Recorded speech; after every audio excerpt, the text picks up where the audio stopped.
What's poppin' YouTube? It's your girl KK and I'm back with another video. And in today's video, I'm about to show y'all how I make a lace closure 4x4 wig. This video is sponsored by Beauty Icon because I will be using their hair, their 613 hair, yes of course, and we are gonna be coloring it pink. But first, let's jump right into the video and start by making the wig. I always like to construct my wigs first before I color them because I don't want to make no wig on with no hair that's wet. I don't like that. But anyway, so because it is going to be pink, we are going to use a lighter dome cap. So I'm going to get this one, you know, a little light skin one. And it looks like this, regular basic dome cap. 2 lines in the front, 2 lines in the back. I like these because they do have a tag on them, so this lets me know that this gonna go on the back, period.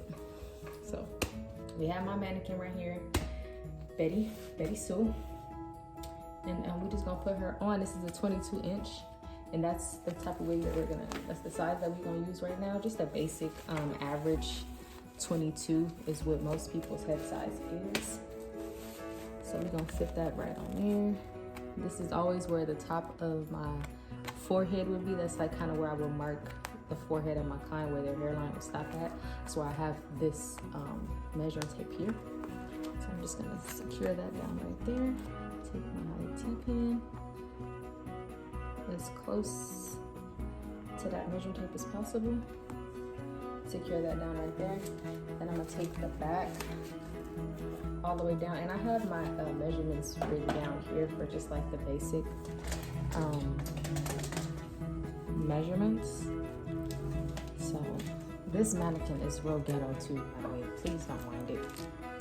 But I'm gonna take this all the way back, and I have the front to nape as 14 inches, which is pretty basic, so that's all the way down here. So I'm gonna stretch this wig cap all the way down to 14 inches. The very bottom of the cap, try to get it all the way down to secure it right there. Pull these sides down so there is less tension.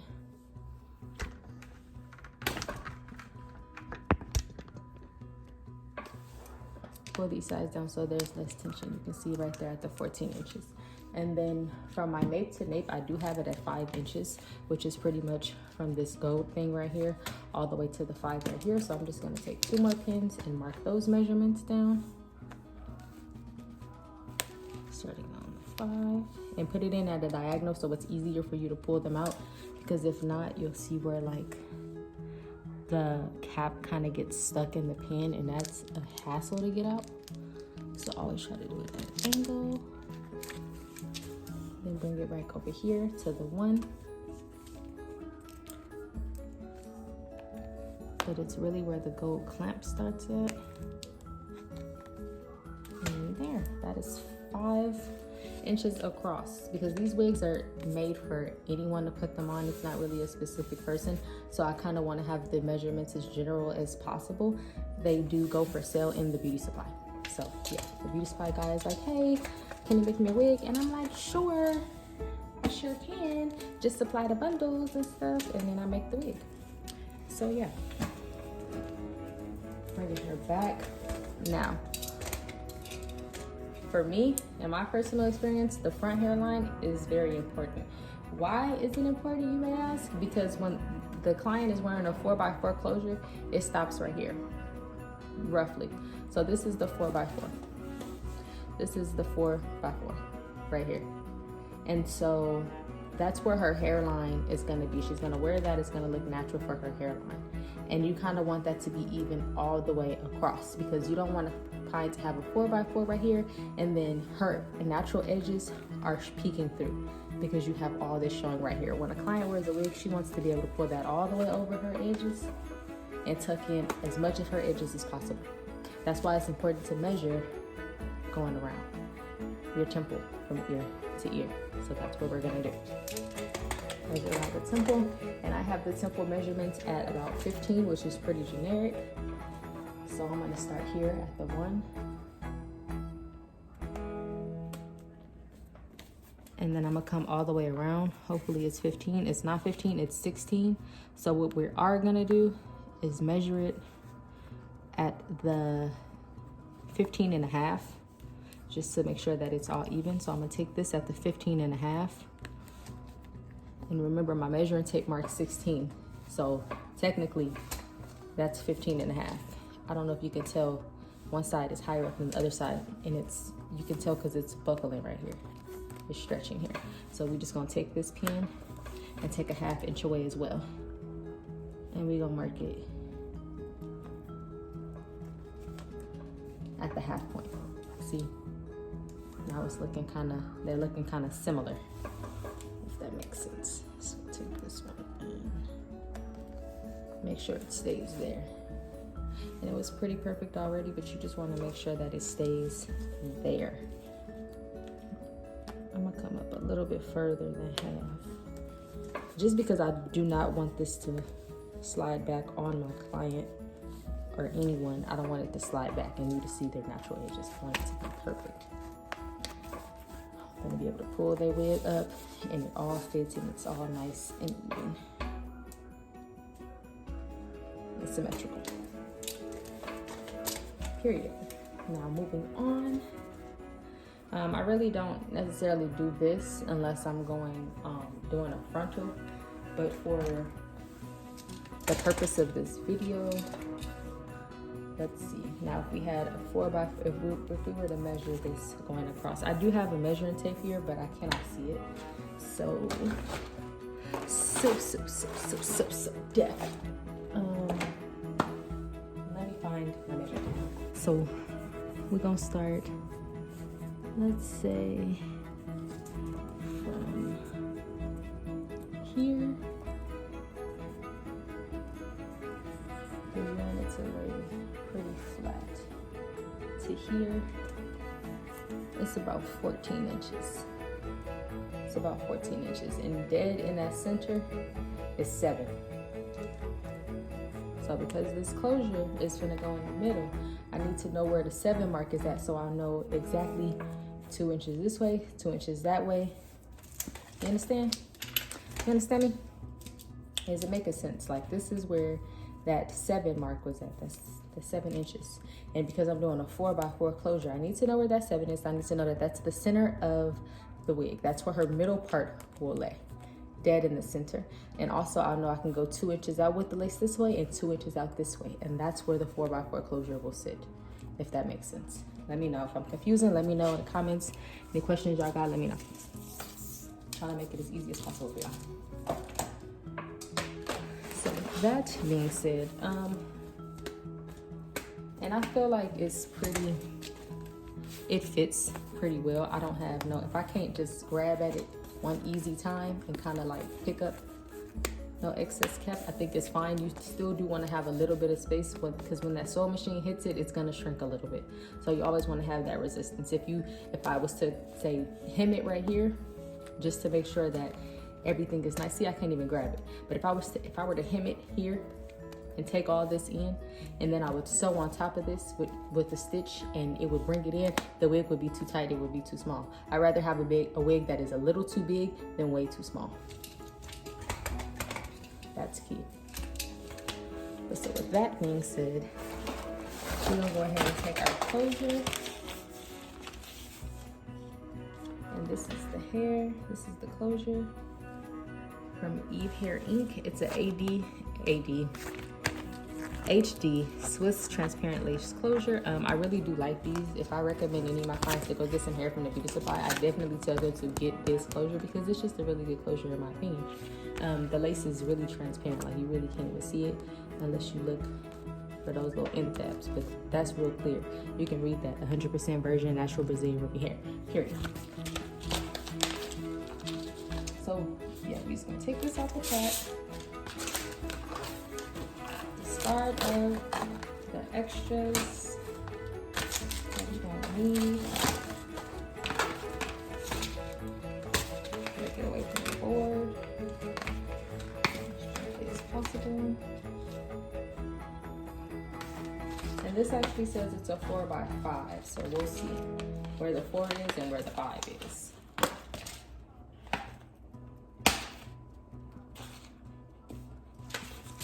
So Right here it says it's 4 inches across, so we'll still do that 2 and 2 because it's 4 inches across, but it's 5 inches back. As you can see, it's 5 inches back, but that's from the top of this, so I'm thinking that that's still an extra inch right there, but we'll measure it and we'll see, just to be precise. Throw that away, throw that away. And so we're gonna take our closure and we're just gonna stick it here just to kind of give us a guideline of what we want.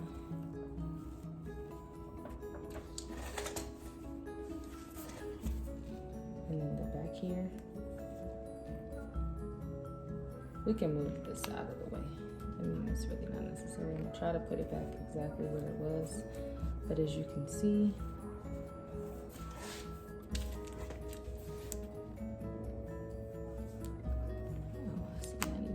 over just a tad bit, so you can see it's over here and over here, right in between those lines.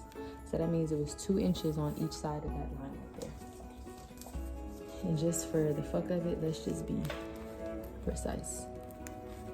That measures at 4 inches, so perfect. So it's laying right here, right at that 4, and right here on this edge, basically right at that 1, basically a few inches shorter, but give and take. I mean, people hand make these closures, so I'm not expecting it to be auto 100% perfect, but as long as we're as close to perfect as possible, that's all that matters. So now that we got that down, and we know that that's how far across it's gonna go, and then the front, I did pull it down a little bit further. You probably can't see, but there is hair here. There's hair all right here. I pulled it a little bit further down. So a little bit further than that.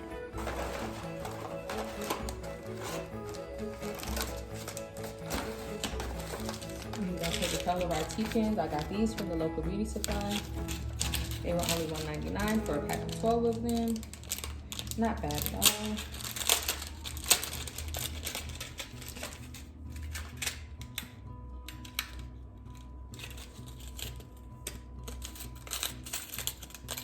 Brand spanking new for my ASMR freaks. I'm gonna take 2 of these and I'm gonna just secure this back down. I'm really not gonna try to stretch it. Oh, see, it probably is perfect, but see how this one comes over a little bit more than this one does on this side. I mean, it come over, but not as much.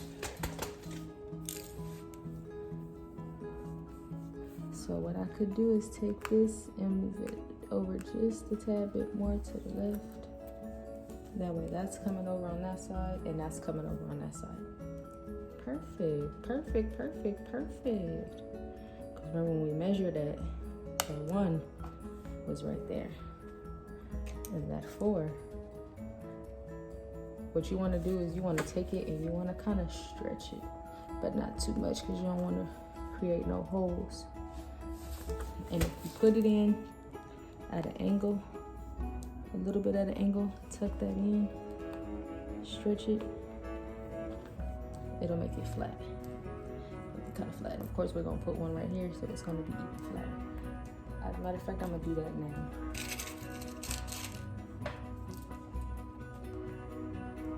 Take that, pull that, pin that. So I pin the back and then I pin the front and see how it's flat. Flat, flat, flat, flat, flat. And it's very important to use a blonde cap when you're working with 613 hair because it blends.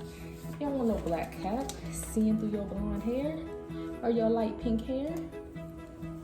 We don't want that.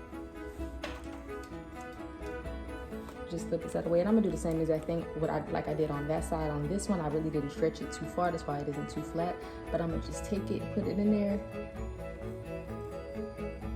pull it as much as possible, curve and bend it in. So then that way when I lay this, it lays across there flush and flat. And put that in, lay it at an angle, it is now flat. And we now successfully have our 4x4 tacked down on all sides. Very much so flat, very much so giving. Very much so. And it's so transparent that it makes you seem like it's hair. The hair start right here, but the hair is literally hair right here. That's what I'm grabbing.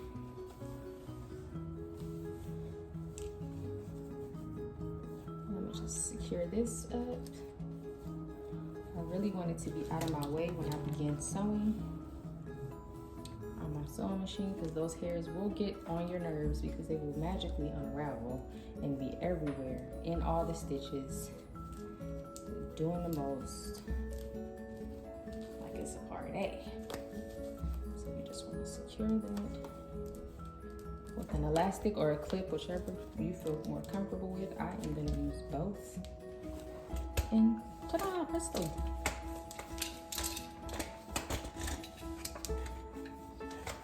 Period.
Boom, bam, bam, ba-ding. Pow. Okay, or just break off like that. Continue our day. So there, now our whole closure is securely stitched down with nice even stitches. Period. Now,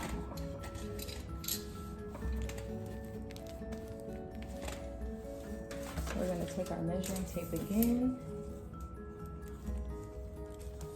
We can remove this pin. We can actually remove all the pins, but for the sake of wasting time, I won't. And you can bring it all the way down. And it should be, how many people know what it should be? I'm gonna give you a second. If we mark this from 1 to 14, how many inches do you think this should be? Leave a comment down below if you know that answer. If you knew the answer before I told you, leave a comment down below. Because on period, the answer should be 10. Because why? Because that 4x4 takes up 4 inches. So all the way in the back, we will have 10 inches, right? If you got that, you a winner. If you got that, you paying attention. And I love people who pay attention. Because I ain't doing this for nothing.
white so I can sew it because my tag is white. So starting with both of these out of the way, I'm gonna lay my tag here. Now this can be flat because the elastic band helps keep the wig flat. But I'm gonna start here. And I'm gonna just place that right under where the needle is. My needle is in the center. I'm gonna drop that thing down, but I'm gonna take this and put it on a straight stitch. Why a straight stitch? Because it's easier, it's neater. I'm gonna take my shoe off. Don't judge me. I take my shoe off, my shoes off when I'm on my sewing machine. It's more comfortable for me. So you want to make sure it's even. I don't really want it to be off of the wig cap at all. I want it to be straight across it. So just make sure it's as even as possible. The sewing machine is doing some crazy stuff. I mean the printer. So I'm gonna take that. I'm gonna go slow and gentle. Slow and gentle. Then I'm gonna back stitch it a bit and come forward. Raise the needle up. Pull those from out of there. Sometimes it gets stuck and it break with this singer, boy, I tell you. I had the most problems I've ever had with any sewing machine has been with this singer. Cut the excess off like this, like that, like so.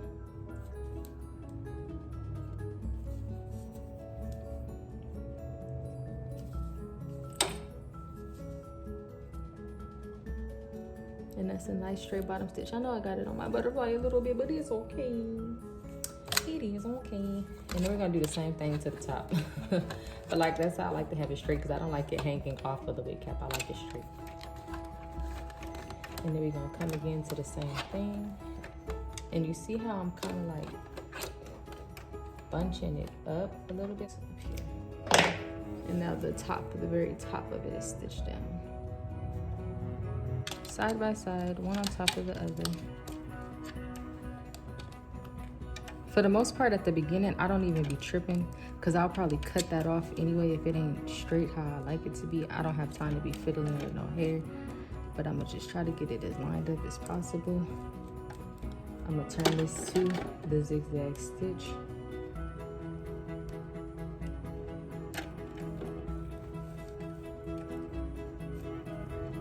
Get them lined up under there and close it like this. And now I like to have it with my fingers like this. Because you can see if I separate the tracks, if I put the tracks close together.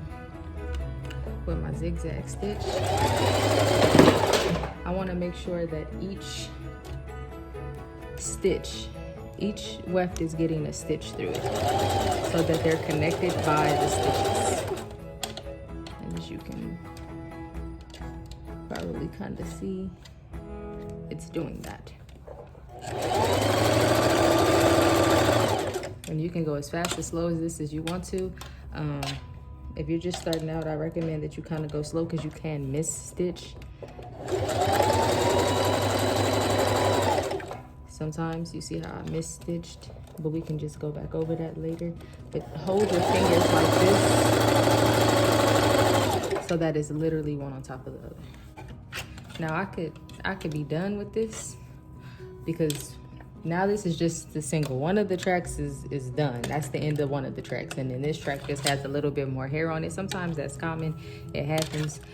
So what I could do is I can cut it right here, or I can lift my presser footer, fold this back over, and continue sewing it together. So it's still doubled all the way through. And this is more beneficial to me because it's doubled all the way through. And one side is not longer. I don't have just one single threaded. So I'm gonna keep going with that. Try to back stitch that because it ain't gonna be perfect, but it's gonna be as close to perfect as possible.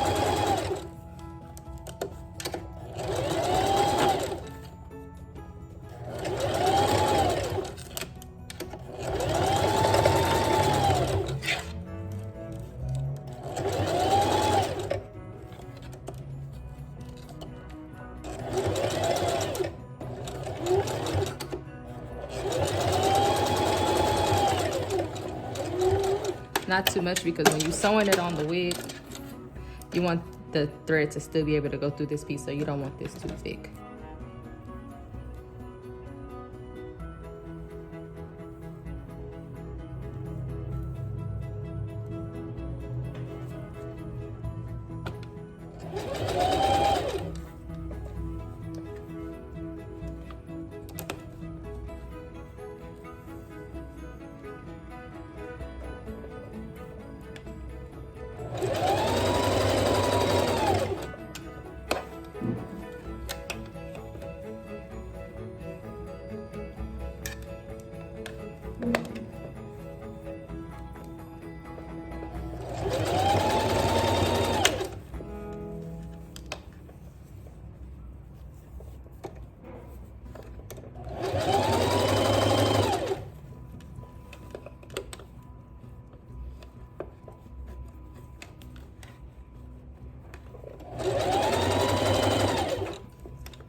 Yay, and we went all the way up to the 4th bundle as I anticipated. 1, 2, 3, 4 for the last row as I anticipated, with the 24 inches. So this was all 24 inches of hair.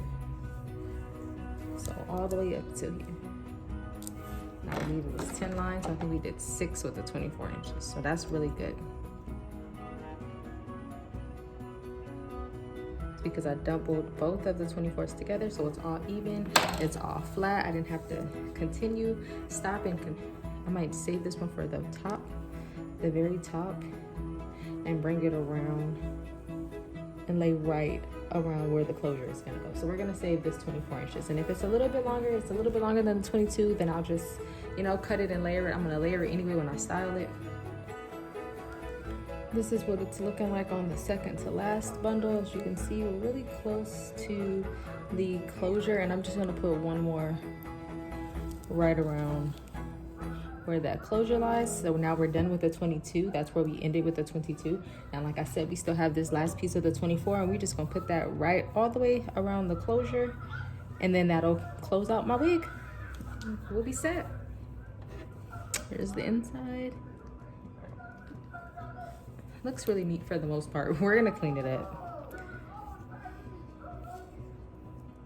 But yeah, I'm gonna lay this one right here on the edge, and I'm gonna sew the hair and the closure together, pretty much. Hopefully, if it works out like that, those are the intentions. But with this machine tonight, the way it's been acting, who knows? See, already fucking up, already.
And that's the last one, how it is stitched to the hair and to the closure all the way around. All the way around. Okay, so now that the wig is complete, I'm just checking to make sure everything is flat and it's doing what it's supposed to do, giving what it's supposed to give. We're gonna color it tomorrow, so y'all stay tuned for part 2. Leave a comment down below. Let me know if you liked it. Period. Peace.